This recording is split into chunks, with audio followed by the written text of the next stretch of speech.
સુરતના કામરેજ ખાતે પાટીદાર સમાજની બેઠક મળી હતી। શિક્ષણ અને આરોગ્યના મુદ્દાને લઈને આ બેઠક યોજાઈ હતી। કેટલીક પાટીદાર સંસ્થાઓ સરકારની ગ્રાન્ટ લઈ દુરુપયોગ કરી રહી છે અને પાટીદાર સમાજના લોકોને શિક્ષણ અને આરોગ્યમાં લાભ નથી મળી રહ્યો તેવા મુદ્દા પર પણ ચર્ચા કરવામાં આવી। આ સાથે સમાજના નામે પોતાના સ્વાર્થ સાધતા પાટીદારો સંસ્થાના ટ્રસ્ટીઓ સામે વિરોધ દર્શાવવામાં આવ્યો।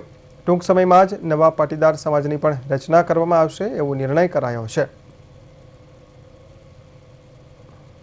ઘણી બધી સંસ્થાઓ અમારી ગુજરાતની એવી છે કે તે 5-7 હજારમાં આજે ભણાવે છે, 8 હજારમાં ભણાવે છે અને બીજી બધી જે સંસ્થાઓ છે સરકારના પૈસા લે છે અને દાન લીધેલું છે એની અંદર માલિકીપણું છે એ દૂર થવું જોઈએ।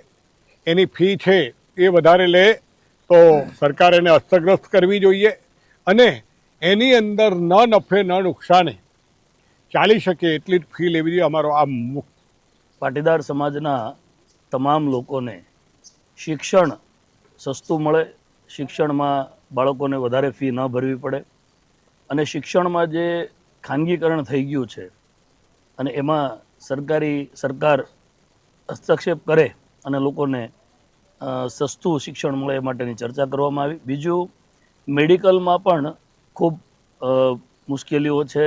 પાટીદાર સમાજના કે અન્ય તમામ સમાજના લોકોને મેડિકલમાં પણ ખૂબ ખર્ચાળ એટલે કે ખર્ચા ઘણા બધા કરવા પડે છે, એમના પણ ચર્ચા વિચારણા કરવામાં આવી। આમ પાટીદાર જે સમાજ છે એના ઉત્કર્ષ માટેનું આજે અહીંયા ચર્ચા વિચારણા કરી અને મિટિંગનું આયોજન કરવામાં આવ્યું।